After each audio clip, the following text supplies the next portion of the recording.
ஓம் ஸ்ரீ மகாகணபதே நமः. ஓம் ஸ்ரீ துர்கா லக்ஷ்மி சரஸ்வதியே நமः. ஓம் ஸ்ரீ பிரம்மா விஷ்ணு சிவாய நமः. ஓம் ஸ்ரீ குருப்யோ நமः. வந்தே ஸ்ரீ குரோர் மண்டலம். ஸ்ரீ லலிதா தேர்ட் எபிசோடில் இருக்கோம். போன எபிசோடில் மாதா பிதா குரு தெய்வம் இதை பற்றி பார்த்துக்க ஆரம்பித்தோம். இந்த எபிசோட்லேயும் அதை தான் கண்டினியூ பண்ணிட்டுருக்கோம். இந்த எபிசோடில் நேச்சரோட என்ன தொடர்பு இருக்குது மாதா பிதா குரு இவாளுக்கு, அண்டு வேதம்லாம் அம்மா அப்பாவை பற்றி என்ன சொல்கிறது, இந்த மாதிரி விஷயங்களை நம்ம பார்க்க போகிறோம். ஸோ நேச்சரில் நாம் யாருன்னு பார்த்தோம்னா நம்ம ஒரு கிருமி ஜீன். அந்த ஜீனு நாம் அப்படிங்கிறது ஏதோ ஒரு சின்ன செல், அவ்வளோதான். அதுலேருந்து தான் நம்ம கிட்டத்தட்ட ஒரு 2 லட்சம் பேர் இருப்பாளாம் அப்பாக்குள்ளே.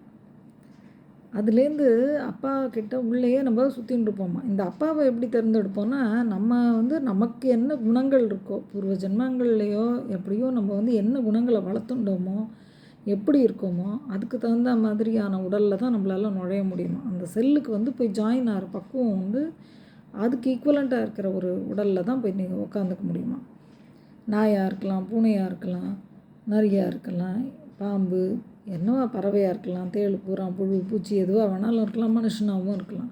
ஸோ இந்த மாதிரி நம்ம அந்த மனித உடலில் கிட்டத்தட்ட ஒரு 2 லட்சம் கிருமி கூட நம்மளும் ஜாயின் பண்ணி போட்டி போடுவோமா அம்மாக்குள்ளே போயிடணுன்ட்டு. போட்டி போட்டு தான் அம்மா உள்ள நம்ம வந்திருக்கோம். ஸோ அங்கேயே 2 லேக் இதோட போட்டி காம்படிஷன் ஸ்டார்ட் ஆகிடுறது. அதுக்கப்புறம் அம்மாவுக்குள்ளே போய் பர்ஃபெக்டாக ப்ராப்பராக அம்மாவை யூட்டிலைஸ் பண்ணி சூப்பராக வெளியில் வந்துவிடும். இது எதுக்கு நான் இதை இவ்வளோ கிளியராக சொல்கிறேன்னா, நம்ம அந்த மாதிரி வெளியில் பரோம்னா இத்தனை காம்படிஷனில் ஜெயிச்சு அந்த வெறும் உடம்பு ஒன்றும் கிடையாது, வெறும் கிருமியாக இருக்கும். அந்த ஒரு செல்லாக இருக்கிற நம்ம இவ்வளோ தூரம் ஜெயிச்சுன்னு வர முடியும் அப்படின்னு சொன்னால், அப்போயே கம்ப்ளீட் பண்ண முடிஞ்சது, இப்படி வர முடிஞ்சதுன்னு சொன்னால், இந்த உலகத்தில் இந்த ஒரு ஐடென்டிட்டியோடு நம்மளுக்கு ஐடென்டிட்டி கொடுத்துட்டா, பேர் கொடுத்துட்டா, நம்மளை காப்பாற்றிட்டா, ஒரு உடம்பு இதுதான் நான் அப்படின்னு சொல்கிறோம். அந்த உருவத்தோடு இருக்கும். அந்த உருவத்தோடு இருக்கும்போது ஜெயிக்கிறது என்ன கஷ்டம்? கஷ்டமே இல்லை. மனசை நிம்மதியாக வச்சுட்டு இது ஏன் நடந்தது அப்படின்னு யோசித்து எல்லாத்தையும் தள்ளி வச்சு யோசித்தோம்னா ஃபஸ்ட் கிளாஸாக ஜெயிச்சிடலாம், நிம்மதியாக இருக்கலாம். அளவுக்கு மிஞ்சினால் அமிர்தமும் நஞ்சு அப்படின்னு சொல்லியிருக்கு. அது மாதிரி நம்ம என்ன பண்ணுறோம், ஆசையும் எதிர்பார்ப்போம், இது ரெண்டுத்தையும் நிறைய வச்சுக்கிறோம். நிறைய ஆசைப்படுறோம், நிறைய எதிர்பார்க்குறோம். நமக்கு என்ன தேவையோ அதை ஆசைப்படணும், எது வேணுமோ அதை எதிர்பார்க்கணும், இது வரட்டும் அப்படின்ட்டு. நம்ம அது இல்லாமல் நம்ம என்ன பண்ணுறோம், இதுக்கு மேலே இன்னும் வேணும்னு நினைக்கிறோம். ஒருத்தர்கிட்ட இருக்குன்னா அவகிட்ட இது இருக்குது, இதை விட நம்ம கிரேட்டாக காமிக்கணும், நம்மளுக்கு அப்படி காமிச்சிக்கணும்னு நினைக்கிறோம். அப்படி தேவை கிடையாது. ஆனால் நம்ம அதை தான் பார்க்குறோம். அந்த மாதிரி பார்க்கறச்சு தான் என்ன ஆகுறது, அந்த நிம்மதி போயிடுறது, ஜெயிப்புங்கிறது குறையிறது. சம்டைம்ஸாக ஜெயிச்சிட்டோன்னு நம்ம நினைப்போம், மனுஷாவில் இழந்துடுவோம். சம்டைம்ஸ் மனுஷாவில் ஜெயிச்சிடுவோம்னு நினைப்போம், வேறு ஏதோ. ஆனால் ஒன்று கொடுத்து தான் ஒன்று வாங்க முடியும், அது வேறு விஷயம். பட் அது இதில் பொருந்தாது. அளவுக்கு மிஞ்சினால் அமிர்தமும் நஞ்சுங்கிற மாதிரி விஷமாகிடக்கூடாது. எல்லாமே தேவை, எல்லாமே கரெக்டாக எப்படி தேவையோ அந்த தேவைகளோடு எல்லாமே நமக்கு இருந்ததுன்னா நமக்கு நிம்மதியான நல்ல வாழ்க்கை கிடைக்கும். இந்த பூமியில் மனுஷ உடல் கிடைக்கிறதே ரொம்ப கஷ்டங்கிற, ரொம்ப துர்லபம் அப்படின்னா. துர்லபம்னா கஷ்டம், கிடைக்கிறது கஷ்டம்ன்ட்டு. ரேர் ஆஃப் த ரேரஸ்ட்டு மனிதனாய் பிறவி எடுத்தல். இந்த மனுஷனாக பிறக்கிறது ஒரு ரேர் ஆஃப் த ரேரஸ்ட்டாக. அந்த மனுஷனாக நம்ம பிறந்துட்டோம்னு சொன்னால் இட் இஸ் வெரி குட் அப்படின்னு ஹிந்து மதம் சொல்கிறது. இதுவே நிறைய சாஸ்திரங்கள் எல்லாம் பார்த்திங்கன்னா ஒரு வித்தியாசமாக இருக்கும் நமக்கு. ஆனால் யோசித்து பார்த்தோம்னா இவ்வளோ பெரிய தத்துவமாக இருக்கும். சின்ன சின்ன விஷயமாக தெரியும், ஆனால் அதெல்லாம் பெரிய பெரிய தத்துவமாக இருக்கும். அந்த மாதிரி இந்த மனித பிறவியை பற்றியும் ரொம்ப ஹையாக சொல்கிறது ஹிந்து மதம். அந்த மனுஷ பிறவியில் தான் ஒருத்தனால் கடவுளை வணங்குறதுங்கிற ஒரு விஷயம் கிடைக்குமா, இந்த லோகத்தை பற்றி சிந்திக்கிற விஷயம் கிடைக்குமா, பகவானை பற்றி புரிஞ்சிக்கிற ஒரு சக்தி கிடைக்குமா. அதனால் அதை நம்ம ப்ராப்பராக யூட்டிலைஸ் பண்ணிட்டோம்னா தான் இந்த லோகம். இதுக்கப்புறம் டெத்துங்கிறது நிச்சயம் தானே, ஏதோ ஒரு நாள் என்றைக்கோ முடியும். 100 வயசாக இருக்கலாம், 150 வயசாக கூட இருக்கலாம். ஸோ அதுக்கப்புறம் இருக்கிற வேர்ல்டுங்கிறது பரலோகமாக இருக்கணும், அது பெஸ்ட்டாக இருக்கணும். ஸோ இங்கேயும் கரெக்டாக இருந்தோன்னா தான் அதுவும் கரெக்டாக கிடைக்கும். ஸோ இதை பர்ஃபெக்டாக செய்ய முடியும்னா இந்த மனுஷனுக்கு தான் முடியுமா. இந்த நம்மளோட இது பாருங்கள், பேக் போன் ஸ்ட்ரெயிட்டாக இருக்கும். மற்ற எல்லாத்துக்கும் வளைஞ்சோ இல்லை குனிஞ்சோ இல்லை அப்படி ஊர்ந்தோ அப்படி தான் போகும். நம்ம பேக் போன் மட்டும்தான் ஸ்ட்ரெயிட்டாக இருக்கும், மனுஷா ஸ்ட்ரெயிட்டாக இருக்கும். ஸோ இந்த உடலை வச்சு நமக்கு வந்து ஒரு பேர் ஒன்று கொடுத்துருக்கா, ஒரு ஐடென்டிட்டி இருக்குது. இந்த உருவத்துக்கு ஒரு ஐடென்டிட்டி இருக்குது. நம்ம இதுக்கு காரணம் நம்ம அம்மா அப்பா தான். அம்மா கிட்டேருந்து தான் நம்ம வந்திருக்கோம். அப்பாவிலேருந்து நம்ம அம்மாக்குள்ளே வந்தோம். அம்மாக்கிட்டேருந்து சதா ரத்தம் எல்லாத்தையும் வாங்கி அது அபிவிருத்தி ஆகி அதுதான் நம்ம உருவமாக இன்றைக்கி இருக்குது. ஸோ ஃபஸ்ட்டு இடம் அதனால தான் அவள் 2 பேருக்கும் இதே மாதிரி ஒரு ஈக்குவலண்ட்டாக ஒரு ஃபஸ்ட் இடம் கொடுக்கணும் அப்படின்னா அந்த மாதிரி ஒரு அம்மா அப்பா இருக்கா. அது யாருன்னு நீங்கள் யோசிச்சு பாருங்க. அதுதான் நம்மளுடைய ஸ்பௌஸோட அம்மா அப்பா. ஏன்னா நம்ம ஸ்பௌஸ் வந்து நமக்கு சமமாக நம்ம கூட வந்து வாழறவா. நமக்கு ஒரு தோழனை போல் இல்லை தோழியை போல். ஸ்பௌஸ் வந்து அந்த ஃப்ரெண்ட்ஷிப் இருக்கா மாதிரி ஒரு ஈக்குவலாக ஷேரிங் பார்ட்னர், லைஃப் பார்ட்னர் அவள் தான். பார்ட்னருங்கிறது கரெக்டாக இருக்கும். லைஃப் பார்ட்னர் ஈக்குவலாக ஷேர் பண்ணிக்கிறான் வந்து நம்ம கூட ஷேர் பண்ணி. அவளை கொடுத்தது யார்? அந்த ஸ்பௌஸ்ன்னா கணவராக இருந்தால் அவருடைய மனைவி ஸ்பௌஸ், அவருக்கு ஸ்பௌஸ். மனைவி பெண் ஆணாக இருந்தால் அவருடைய மனைவி அவருக்கு ஸ்பௌஸ். பெண்ணாக இருந்தால் அவருடைய கணவர் அவருக்கு ஸ்பௌஸ். ஓகேவா? ஸோ அந்த ஸ்பௌஸு உடைய இப்போ எங்கேருந்து வந்தான்னா ஸ்பௌஸை கொடுத்தவா அவளோட பெற்றோர்கள். ஸோ உங்கள் லைஃப் பார்ட்னர் அப்படிங்கிறச்சோ உங்களுக்கு சமமானவர்னு தானே அர்த்தம். உங்களுடைய வாழ்க்கையில் பங்கு கொள்பவர். அப்போது உங்களுடைய வெற்றி தோல்விகளுக்கு அவரும் ஒரு காரணம், அவருடைய வெற்றி தோல்விகளுக்கு நீங்களும் ஒரு காரணம். அப்போ அவருடைய அம்மா அப்பா உங்களுக்கும் அம்மா அப்பாவாக தான் ஆகிறார். புரியுறதா? அதே மாதிரி உங்கள் அம்மா அப்பா அவருக்கும் ஒரு அம்மா அப்பாவாக தான் ஆகிறார். இப்போது நம்ம முன்னாடி சொன்னோம், நம்ம அம்மா அப்பாவுக்கு செய்ய வேண்டியது நம்மளுடைய நன்றி கடன். இப்போது எத்தனை அம்மா அப்பா இருக்கா உங்களுக்கு? கல்யாணம் ஆச்சுன்னு சொன்னாலே நமக்கு 2 அம்மா அப்பா ஆகிடுறோம். நம்மளுடைய நன்றி கடன் 2 அம்மா அப்பாவுக்குமே தான் இருக்கணும். இப்படித்தான் நம்ம வந்து நம்ம கணவர்கிட்டையோ இல்லை மனைவிக்கிட்டேயோ போய் உங்களுடைய மாமனார் மாமியாருக்கு செய்ய வேண்டியது உன் கடமை, உங்கள் மாமனார் மாமியாருக்கு செய்ய வேண்டியது உங்கள் கடமை, இப்படிலாம் பேசுகிறோம். ஸோ அவங்களாவே வந்து பண்ணினா அது அவங்களுடைய நன்றி கடனோடு காமிச்சிக்கிறது. பட்டு நம்ம போய் அவங்கள ஃபோர்ஸ் பண்ணி பண்ண வைக்கக்கூடாது. புரிஞ்சுது அவங்களுக்கு? இதை தான் நான் போன இதில் எபிசோடில் நான் சொன்னேன். அண்டு இப்போ வந்து ஓரளவுக்கு கிளாரிட்டி கிடச்சிருக்கும்னு நினைக்கிறேன். ஆனால் ஏன் மாமனார் மாமியாருக்கு செய்ய மாட்டேன் அப்படிங்கிறது வருதுன்னா நம்ம இந்த ஒரு விஷயத்தையும் நம்ம பார்க்கணும். நம்முடைய அம்மா அப்பா, நம்மளுடைய ஸ்பௌஸினுடைய அம்மா அப்பா நம்ம ஸ்பௌஸை எப்படி பார்க்குறாங்களோ அதே மாதிரி நம்மளையும் பார்க்குறாங்களா, நம்முடைய அம்மா அப்பாவை அவங்களுக்கு ஈக்குவலாக பார்க்குறாங்களா அப்படிங்கிறது ஒரு பெரிய விஷயம். அவங்களுடைய குழந்த, அதாவது நம்முடைய ஸ்பௌஸை கிரேட்டாக வச்சுட்டு நம்மளை வேறு மாதிரி பார்க்குறாங்களா? ஸ்பௌஸ்கிட்ட எப்படி சொல்லித்தராங்க? நம்முடைய அம்மா அப்பாவே அவங்க எப்படி பார்க்குறாங்க? அதே மாதிரி இந்த பக்கம் நம்முடைய அம்மா அப்பா நம்மளை எப்படி பார்க்குறாங்க, நம்ம ஸ்பௌஸை எப்படி பார்க்குறாங்க, நம்ம அம்மா அப்பா நம்ம ஸ்பௌஸுடைய அம்மா அப்பாவை தனக்கு சமமாகவே பார்க்குறாங்களா? இதுதான் ரொம்ப முக்கியமான விஷயம். அவங்களுக்குள்ள அந்த எண்ணங்கள் வரல அப்படின்னா, இந்த குழந்தைய பார்த்த மாதிரியே அந்த குழந்தைய பார்க்கணுங்கிற எண்ணம் இவங்களுக்கும் வரல அவங்களுக்கும் வரலன்னா அப்போது என்ன ஆகும்? ஆட்டோமேட்டிக்காக இந்த ஸ்பௌஸுக்கும் நம்முடைய அம்மா அப்பாவுக்கு செய்யணுங்கிற ஆசை வராது இல்லையா? அந்த ஸ்பௌஸோடைய அம்மா அப்பாவுக்கு செய்யணும்னு நமக்கு ஆசை வராது. இது எல்லாம் கரெக்டாக போகும்போது தான் எல்லாமே கரெக்டாக அமையும். அண்டு இன்றைக்கி காலகட்டத்தில் இன்னொரு பெரிய விஷயம் நம்ம என்ன பார்க்குறோன்னா, அந்த பையனுக்கு ஒரு கோச்சிங் இருக்குது. எங்கேயாவது வெளியில் எங்கேயாவது போனாங்கன்னா கூட அவங்க என்ன சொல்கிறாங்கன்னா, என்ன மாமியார் வீட்டு பக்கத்தில் இருக்கியா அப்படின்னு, இன்னும் ஒய்ஃபுக்கு ரொம்ப இம்பார்ட்டன்ஸ் கொடுக்குற அப்படிங்கிறது, இந்த மாதிரி விஷயங்கள் இப்போ கொஞ்சம் மாறிட்டு வருது. பட் ஸ்டில் அந்த மாதிரி விஷயங்களும் அவரை வந்து அது தேவையே இல்லை. அதெல்லாம் மாறணும். இதுதான். ஏன்னா இவரும் அம்மா அப்பா, அவரும் அம்மா அப்பா, நம்மளுடைய லைஃப் பார்ட்னர் அப்படிங்கிறவங்க நமக்கு சமமானவர். ஸோ நாம் எப்படி நமக்கு எதிர்பார்க்குறோமோ அதே தான் நம்ம ஸ்பௌஸுக்கு நம்ம செய்யணும். நம்ம ஸ்பௌஸ் ஐயோ இந்த ஸ்பௌஸ் வந்து பெரிய ஆயிடுவாரா, நம்ம தாழ்ந்துடுவோமா அப்படின்னு பார்க்கக்கூடாது. ஸ்பௌஸுக்கும் நமக்கும் வந்து ஈக்குவலாக நம்ம ஜெயித்தோன்னா நம்ம எப்படி சந்தோஷப்படுறோமோ அதே மாதிரி நம்ம ஸ்பௌஸ் ஜெயித்தா நம்ம சந்தோஷப்படணும்.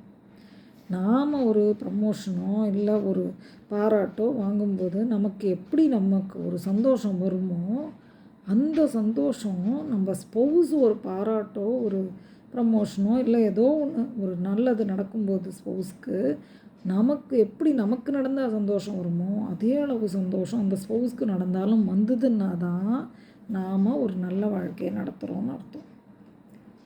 அதே மாதிரி அந்த ஸ்பௌஸை கொடுத்த அந்த அம்மா அப்பா அவளால் தானே நமக்கு அந்த ஸ்பௌஸ் கிடச்சிருக்கா. அதனால தானே நமக்கு இன்றைக்கி சோஷியல் ஸ்டேட்டஸ் கல்யாணம் ஆகலான்னு எத்தனை பேர் கோவிலுக்கு போகிறாங்க. ஸோ இன்றைக்கி ஒரு சோஷியல் ஸ்டேட்டஸ் கிடைக்கிறதுனா யாரால் கிடைக்கிறது, அந்த ஸ்பௌஸால் தான். அதனால தான் நம்மளுக்கு குழந்தைகள் எல்லாம் கிடச்சது எல்லாமே. ஸோ அந்த அபிவிருத்தி நம்முடைய அந்த ஆலமரம் எப்படி நிறைய ஒரு விழுதுகள் வந்து ஒரு நிழலாக இருக்கோ அந்த மாதிரி நம்மளும் நாளைக்கு என்ன ஆகிறோம், தாத்தா பாட்டி, கொள்ளு தாத்தா கொள்ளு பாட்டி கொள்ளு இது பேரன் கிடைக்கிறான்.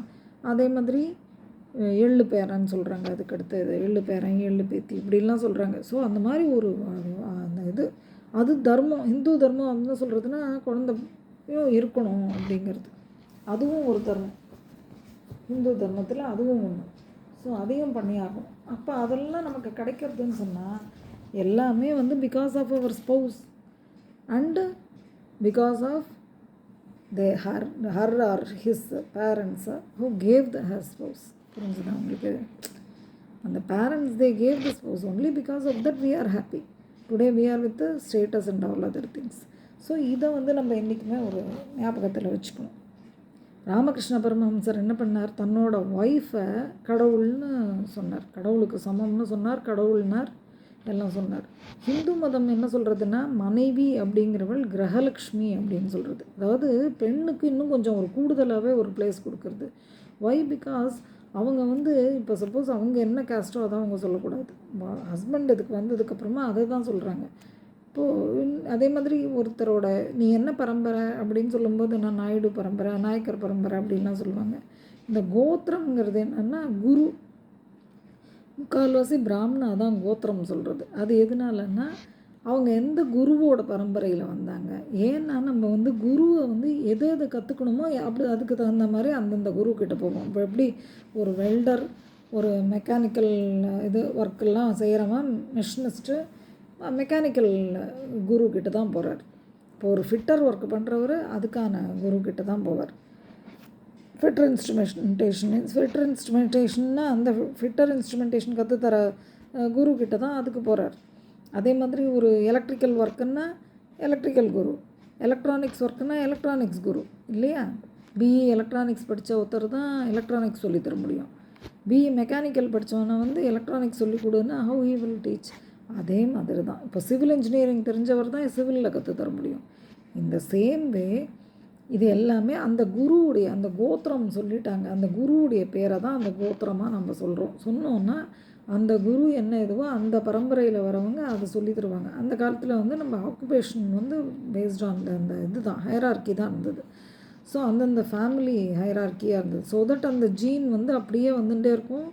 நான் இப்போ சொன்னேன் இல்லையா, அந்த ஜீன் வந்து இப்படி தான் போய் உட்காரும்னு சொல்கிறாங்க. அந்த மாதிரி ஜீன் அது அப்படியே வந்துகிட்டே இருக்கும்போது இவங்களுக்கு சொல்லித்தரது ஈஸி. இன்னொன்று வீட்லேயே இருப்பாங்க. ஸோ எக்ஸ்பர்டைஸ் ஜாஸ்தியாக இருக்கும். அண்டு நிறைய அவுட்புட் எல்லாமே ரொம்ப நல்லா இருக்கும். ஸோ அந்த ஒரு இதுக்காக we are having that one. So இந்த பரம்பரையில் வந்துட்டுனா இதெல்லாம் கற்றுக்கலாம் அப்படி பார்க்குறது. ஸோ இந்த மாதிரி அதனால் இந்த கோத்திரம் அப்படிங்கிறது, கோத்திரம்னா குருவினுடைய இது வழி அப்படிங்கிறது தான். எந்த குருவினுடைய இதில் பரம்பரையில் அவங்க பிறந்துட்டே வராங்கன்னு. இப்போ என்னமோ குரு பரம்பரான்னு வேறு ஒருத்தர் வேறு குருக்கிட்ட கற்றுக்குறோம். அது கிடையாது. அந்த காலத்தில் வந்து அந்த அவருடைய மகன் பேரன் அப்படி வந்தது. ஸோ இந்த பொண்ணுக்கு கிரகலக்ஷ்மின்னு பேர். ஏன்னா அவள் வந்து இந்த மாதிரி இருக்குது இல்லையா. இப்போ இந்த பையன் வீட்டுக்கு வந்த உடனே இல்லை பையனை கல்யாணம் பண்ணின உடனே பையனுடைய கோத்திரம் பையனுடைய இதை தான் அவங்க வந்து ஏற்றுக்கிட்டு அந்த வீட்டு விஷயங்களை தான் சொல்லுவாங்க. ஏன்னா ஜீனை தான் சொல்ல முடியும். ஜீன்னு சொல்லும்போது அந்த குழந்தைங்க வந்து அந்த பையனுடைய இது. இவங்க வந்து just she is giving her blood and flesh, அவ்வளோதான். பட் ஆக்சுவல் ஜீன் பார்த்திங்கன்னா அப்பா கிட்டேருந்து தான் வருது. அப்போ என்ன அர்த்தம்? She is sacrificing. அதனால தான் மாதாவுக்கு அவ்வளோ பெரிய இடம். She is sacrificing. அவருடைய அந்த ஸ்டேட்டஸ் எல்லாம் வரத்துக்கு காரணம் ஷீ இஸ் த ஒன். அவருடைய ஜீன் வந்து ஒரு பிறவியாக வரத்துக்கு காரணம் ஷீ இஸ் த ஒன். எல்லாமே ஷீ இஸ் ஒன்லி டூயிங். அது தவிர she is also doing cooking and other work. ஆனால் இது வந்து நம்ம அடிமையாக அவங்கள பண்ணுறதுங்கிறது வந்து இஸ் நாட் கரெக்ட். எந்த ஒரு பெண் வீட்டுக்கு வந்தாலும் மருமகளாவோ இல்லை மனைவியாகட்டும், எதுவாக இருந்தாலும், குழந்தையாகட்டும், எதுவாக வேணாலும் இருக்கட்டும், அவங்கள லேடிஸ்க்கு வந்து தனியாக அவங்களுக்கு அந்த கிரகலக்ஷ்மிங்கிற பேர் வர்றதே அதுக்காக தான். அவங்களுக்கு நம்ம எவ்வளோக்கு எவ்வளோ அவங்களுக்கு மதிப்பு கொடுத்து நிம்மதியாக வைக்கிறோமோ, அவங்களுக்கு எவ்வளோ பாராட்டு கிடைக்கிறதோ அவ்வளோக்கு அவ்வளோ நம்ம குடும்பம் வந்து சுபிக்ஷமாக இருக்கும் அப்படிங்கிறது ஐதீகம். அதனால் எல்லா லேடிஸும் சுமங்கலிகள்னாலே ஒரு தனி இடம் அது வந்து இது இருக்குது. அதனால் லேடிஸ்க்கு அது ஒரு தனியாக ஒரு மதிப்பு கொடுக்கறது, நம்ம தாய் அப்படின்னு சொல்கிறது, அம்மாங்கிற ஒரு பொசிஷன் கொடுக்கறது, இதெல்லாம் வந்து பெரிய விஷயம். அது நமக்கு முதல்ல புரியாது. ஆனால் அந்த வாழ்க்கை போக போக போக நமக்கு எவ்வளோ நம்ம ஜெயித்தோம் அப்படிங்கிறது அந்த மதிப்பு கொடுத்து பார்த்தா தான் தெரியும். அதை அனுபவித்தா தான் புரியும். இப்போ இன்றைக்கி காலகட்டத்தில் நான் நிறைய ஃபேமிலிஸில் பார்க்குறேன். அம்மா, அப்பா, மாமனார், மாமியார், குழந்தை, மருமகள் எல்லாமே ஒருத்தருக்கு விட்டு கொடுக்கறது இல்லை. ஈகோ எட்ஜிங் காட் அவுட்டுங்கிறது அவன் சொன்னான். ஆனால் இங்கே வந்து காடுங்கிறதே இப்படி இருக்கணும்னு சொல்கிறான். 2 அம்மா அப்பா உனக்கு வந்துடுறா, உன்னுடைய ஸ்பௌஸ் உன்னுடைய life partner, you must treat the spouse equally as you treat your self அப்படின்லாம் சொல்கிறான். ஆனால் இங்கே தான் நம்ம இந்து இதுலேயும் இப்போ பார்த்திங்கன்னா நிறைய தப்பு கண்டுபிடிக்கிறது, நிறைய விட்டு கொடுக்காமல் பேச சந்தேகம் படுறது, நிறைய இது மாதிரி போய் நிறைய ஃபேமிலிஸ் இன்றைக்கி யாருமே வந்து நிம்மதியே இல்லாமல் ஜாஸ்தி ஸ்ட்ரெஸ்ஸோடு தே ஆர் ஆல் தேர். நிறைய பேர் ஒரு ஸ்ட்ரெஸ்ஸில் இருக்காங்க. இதெல்லாம் மாறணும்னா சொசைட்டி இன்றைக்கி இப்படி இருக்குது அப்படிங்கிறாங்க. இல்லை, சொசைட்டிங்கிறதே யாருன்னா நம்ம தான் சொசைட்டி. நம்ம ஒவ்வொருத்தரும் சொசைட்டி. நம்ம மாறினா இந்த சொசைட்டி தானாகவே மாறப்போகிறது. நம்மளை பார்த்து இன்றைக்கி கேட்பான், என்ன இப்படி பண்ணுற அப்படின்னு. அடுத்த நாள் அவன் அப்படி இருக்கான், நானும் மாறிக்கிறேன் அப்படின்னு மாறிப்பான். ஸோ இப்போ நம்ம வந்து இல்லை அவன்லாம் அப்படி இருக்கான் அதனால் இருக்கேன்னு சொல்கிறது தப்பு. நம்மளும் சொசைட்டி தான். அதனால் நம்ம முதல்ல மாறினோன்னா எல்லாமே மாறிடும். ஸோ இந்த குடும்ப அழுத்தம்லாம் மாறி போயிடும் எல்லாமே. ஸோ நம்ம இதை வந்து ஃபஸ்ட்டு ஃபாலோ பண்ண ட்ரை பண்ணணும். இப்போது ஆனால் இது வரைக்கும் நம்ம வந்து நேச்சரை பற்றி பார்த்தோம். நேச்சுரலாக எப்படி வந்து நம்ம எப்படி நம்மளுக்கு அம்மா அப்பாவா இவாரா எப்படி இருக்கான்னு இது வந்து நேச்சரே கொடுக்குறது. அப்போ கடவுளே இந்த மாதிரி ஒரு சிஸ்டத்தை கொடுத்துருக்கு. அப்போது நம்ம அதை ஃபாலோ பண்ணுறது தான் கரெக்டோ அப்படின்னு எனக்கும் தோணுறது. இது ட்ரை பண்ணி பார்க்கலாம். அடுத்தது வேதமில் வந்து என்ன சொல்கிறது அம்மாவை பற்றி இதெல்லாம்னா, மாத்ரு தேவோபவ, பித்ரு தேவோபவ, ஆச்சாரிய தேவோபவ, அதிதி தேவோபவ அப்படின்னு சொல்லியிருக்கு. மாத்ரு தேவோபவன்னா கடவுளுக்கு சமம், கடவுளாய் வணங்குகிறேன், கடவுளாய் வணங்குவோம், இப்படிலாம் மீனிங். அவர்களே தான் கடவுள் அப்படிலாம் சொல்கிறது தான் மாத்ரு தேவோபவ அப்படிங்கிறது. மாத்ருன்னா அம்மா, பித்ருன்னா அப்பா, ஆச்சாரியான்னா குரு, அதிதி அப்படின்னா விருந்தினர் இல்லைன்னா கெஸ்ட்டுன்னு சொல்கிறோம் இல்லையா. அதான் நம்ம வீட்டுக்கு ஒருத்தர் வந்துட்டு போகிறாரு, அந்த மாதிரி அவரையுமே கடவுளாக பார்க்கணுமா. அவர் திடீர்னு வராருன்னா அவரை வந்து மூஞ்சி சொல்லிச்சு நீ வந்துட்டான் அப்படின்லாம் சொல்லக்கூடாது. அவரை வாங்கன்னு சொல்லிட்டு வீடு தேடி வந்தாச்சுன்னா அவரை வாங்கன்னு சொல்லணுமா. ஏன்னா அவரும் கடவுளுக்கு சமமாக. அவர் கிளம்பி போகிற வரைக்கும் அவருக்கு அவருடைய தகுதிக்கு அவருடைய தேவைக்கு அவருக்கு என்ன செய்யணுமோ அதை நம்ம செய்து அனுப்பணும். அப்போ தான் அவர் திருப்தியாக இருப்பாராம். தகுதிக்கு மேலே இல்லை அவருடைய தேவைக்கு மேலே எதையாவது செய்கிறதோ இல்லை அதுக்கு தகுதியை குறைச்சி வச்சு செஞ்சு இல்லை மூஞ்சி சொல்லிச்சு அவருக்கு கம்மியாக ஏதோ செஞ்சோமானாலோ அது அவருக்கும் ஸ்ட்ரெஸ்ஸை கொடுக்கும், நமக்கும் ஒரு ஒரு கூத்த உணர்ச்சியை கொடுத்துட்டே இருக்கும். ஒரு நிம்மதி இருக்காது. இல்லை ஓவராக பண்ணுறது அதுவும் சரி கிடையாது. கரெக்டாக பண்ணணும். பண்ணி கடவுளுக்கு சமமாக பண்ணிவிட்டு அவரை அனுப்பணும். அப்போ தான் அந்த விருந்தினர் வந்து திருப்தியாக போகணும், திருப்தியாக இருப்பான். ஸோ அதுதான் அதிதி தேவோ பவ. அதுவும் வந்து ரொம்ப பெரிய விஷயமாக சொல்லப்பட்டிருக்கு நம்மளுடைய இந்து மதத்தில். இந்த திருக்குறள் ஆத்திச்சூடிலாம் கூட பார்த்திங்கன்னா அதெல்லாம் தமிழில் நமக்கு ரொம்ப அழகான விஷயங்கள். திருக்குறள் வந்து திருக்குறளில் இல்லாததே இல்லை. ஆத்திச்சூடி தூண் இருக்கும், ஆனால் எல்லாமே அதில் அடக்கியிருக்கு. ஸோ திருக்குறள், ஆத்திச்சூடி இதெல்லாம் கூட இதே தான். பேரண்ட்ஸை பற்றி ரொம்ப உயர்வாக சொல்கிறது. கீதையில் ஸ்ரீகிருஷ்ணர் என்ன சொல்கிறாருன்னா, அவர் வந்து எதிர்பார்ப்பே இல்லாமல் ஒரு தானம் இருக்குது, திருப்பி எனக்கு வேண்டான்னு தானம் பண்ணால் அதுக்கு பேர் தான் சாத்விக தானம். எனக்கு ஒன்றுமே வேண்டாம், திரும்பி நீ எனக்கு எதுவும் திருப்பி தர வேண்டாம், நான் பண்ணுறேன் உனக்கு அப்படின்னு பண்ணிவிட்டு நம்ம வந்துட்டோம்னா அதுக்கு பேர் சாத்விக தானம். ஆனால் அந்த மாதிரி ஒரு சாத்விக தானம் இவா வந்து எல்லா இடத்துலையுமே இது நடக்கிறது அப்படின்னு சொன்னால், எல்லாருமே இதை பண்ணுறாங்கன்னு சொன்னால் என்னன்னு யார் பண்ணுறாங்க அப்படின்னு சொன்னால் எப்படி எல்லாருமே பண்ண முடியும் ஒரு தானத்தை? எல்லாருமே தே ஆர் டூயிங் த சாத்விக தானம் அப்படிங்கிறான். தானமே பண்ணாத ஒருத்தவங்க கூட தானம் பண்ணுறாங்கிறாங்க. அப்போ யார் அது எப்படி அவங்க பண்ணுறாங்க? எல்லாருமே எப்படி பண்ணுறாங்கன்னா, ஆஸ் பேரண்ட்ஸ் குழந்தைகளுக்கு அவள் வந்து எதிர்பார்ப்பு இல்லாமல் செய்யக்கூடிய விஷயங்கள், அந்த குழந்தைக்கு பணிவிடை செஞ்சு அந்த குழந்தைய காப்பாற்றி அதை கொஞ்சி அதுக்கு மோட்டிவேஷன் கொடுத்து எல்லாம் பண்ணி அவளை காப்பாற்றி ஒரு நிலை வரைக்கும் கொண்டு வராங்க பாருங்கள். அது வந்து எதிர்பார்ப்பு இல்லை, நம்ம குழந்தை அப்படின்னு பண்ணுறாங்க. அதுதான் வந்து சாத்வீக தானம். ஸோ இந்த சாத்வீக தானத்தை நம்மளுடைய நம்ம முதல் அம்மா அப்பா, நம்மளை கொடுத்த அம்மா அப்பா அண்டு நம்ம நமக்கு ஸ்பௌஸை கொடுத்த அந்த தாய் தந்தையர், இவா 2 பேருமே சாத்வீக தானம் 2 பேருக்கும், நமக்கும் நம்ம ஸ்பௌஸுக்கும் பண்ணியிருக்கா. அதனால் அவளை தெய்வமாக நம்ம மதித்து நமஸ்காரம் பண்ணணும்.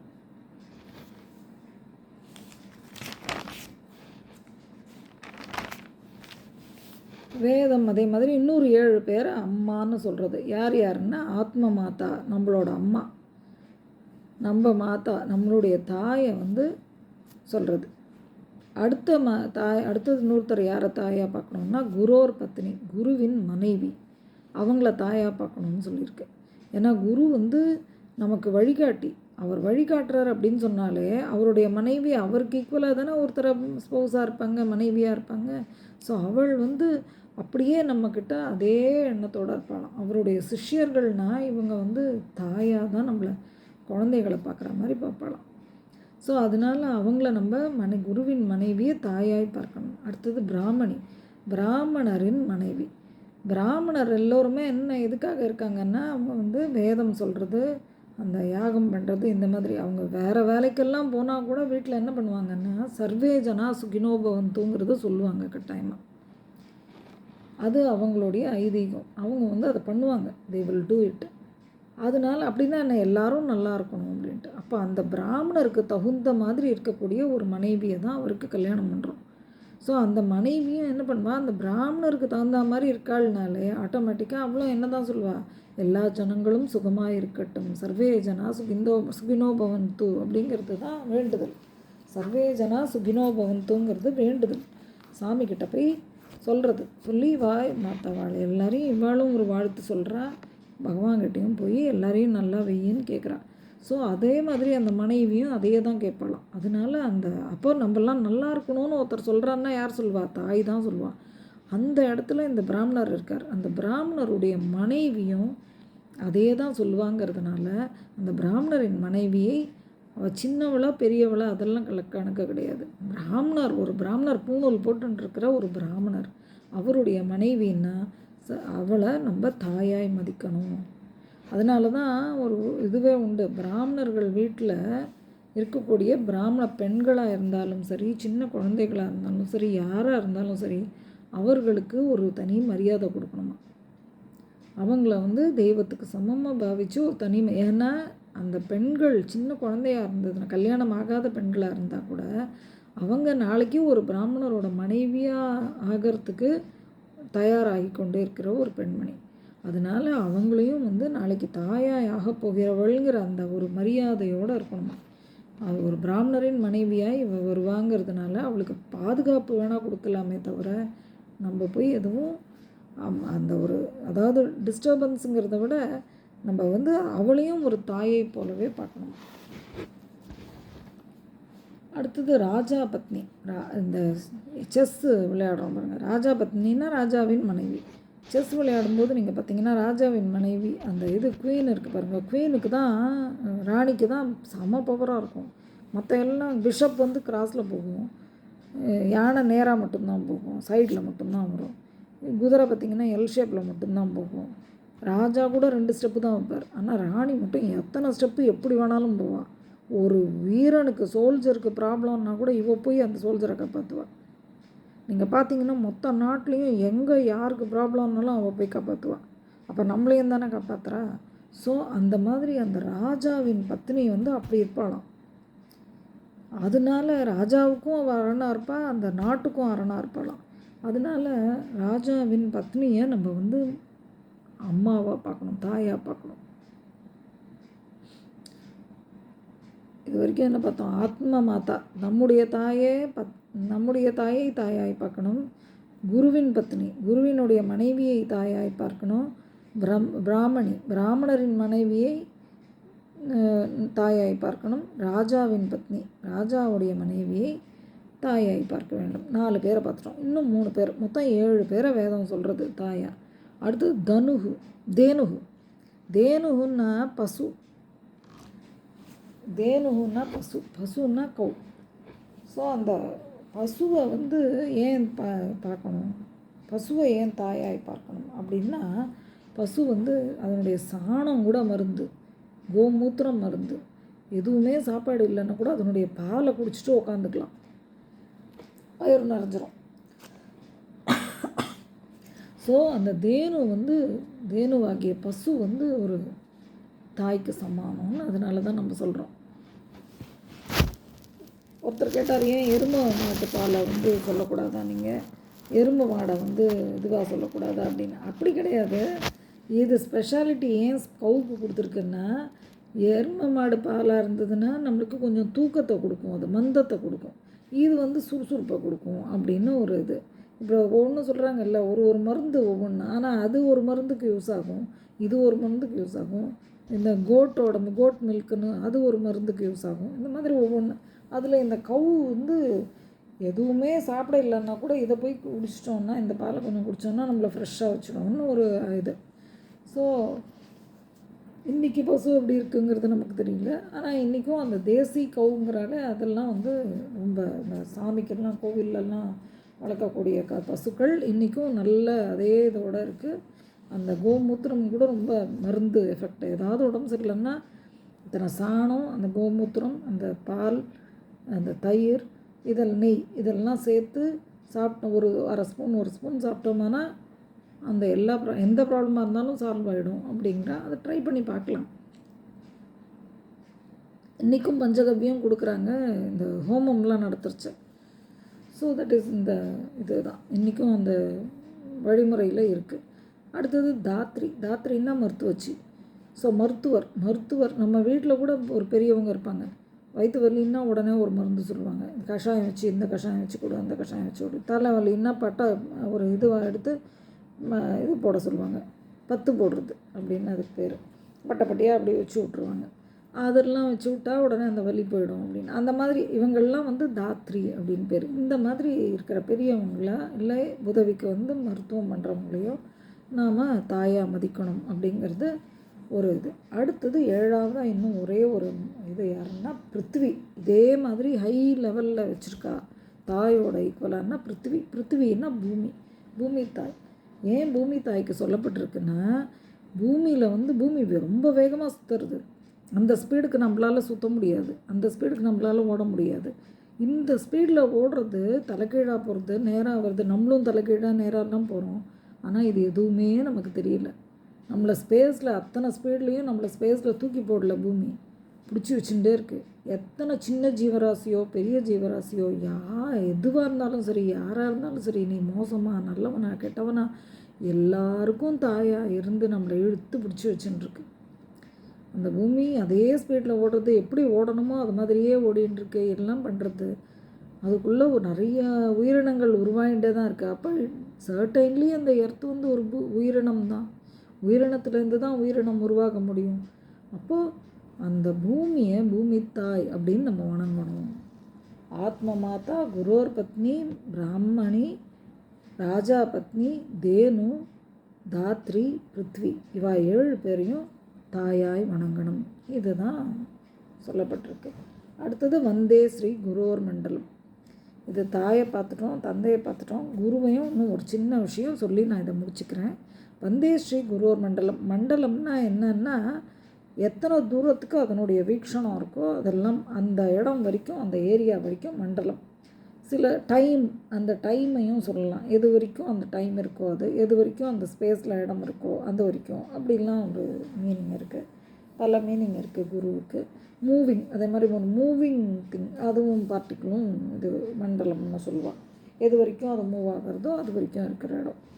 ஸோ இந்த மாதிரி சந்திர மண்டலம் அப்படின்னா சந்திரனுடைய வீக்ஷணம் எது வரைக்கும் இருக்குது, எது வரைக்கும் அது சுற்றுறது, எது வரைக்கும் அதனுடைய இம்பேக்ட் இருக்குது, இதெல்லாம் சந்திர மண்டலம். சூரிய மண்டலத்தோட ஏரியா வந்து அதனுடைய கதிர்வீச்சு, அதனுடைய சுற்றுற இடம், அதனுடைய இம்பேக்ட் இருக்கிற இடம், இதெல்லாம் சூரிய மண்டலம். அந்த மாதிரி சந்திர மண்டலம், குரு மண்டலம், இது பூமண்டலம், இந்த மாதிரி மண்டலங்கள். அப்போது இந்த குரு மண்டலம்னா என்ன, ஸ்பேஸில் ஒரு இடத்துல குருவுக்கும் அந்த குரு மண்டலம் இருக்குமா, அங்கேருந்து தான் அவள் வந்து நம்மளுக்கு அந்த ரேஸை கொடுப்பாளாம். கொடுத்தாக்கா நம்மளுக்கு அதன் மூலமாக நிறையா அனுபவங்களை கொடுத்து நமக்கு போதிப்பாளாம். இது இப்படி இருக்கணும், அது அப்படி இருக்கணும்னு. அந்த போதனை கிடைக்கிறது தான் வந்து குரோர் மண்டலம். ஸோ வந்தேன்னா நமஸ்காரம். வந்தே ஸ்ரீ குரோர் மண்டலம். குருமார்கள் இருக்கக்கூடிய அந்த மண்டலங்கள், அவருடைய அந்த ஏரியாவுக்கு என்னுடைய நமஸ்காரம், அவருடைய அந்த வீக்ஷணத்திற்கு நமஸ்காரம், அவருடைய அந்த வழிகாட்டுதலுக்கு நமஸ்காரம்னு அந்த எல்லா குருமார்கள், எத்தனை பேரோ குருவாருங்கா, எத்தனை ஜென்மங்கள்லேருந்து நம்ம என்னென்ன கற்றுன்னு வந்தோமோ இன்றைக்கி இந்த நிலையில் இருக்கோம்.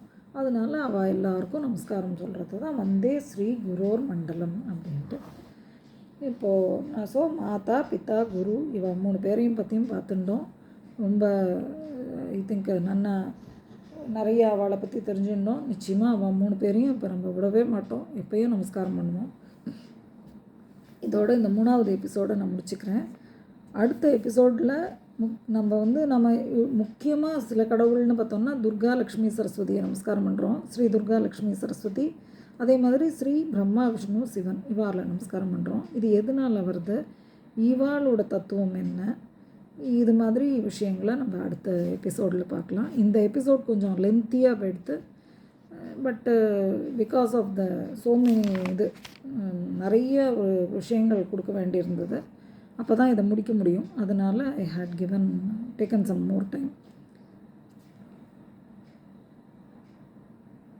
சர்வம் ஸ்ரீ கிருஷ்ணார்ப்பணமஸ்து, ஸ்ரீ லலிதார்ப்பணமஸ்து. நன்றி.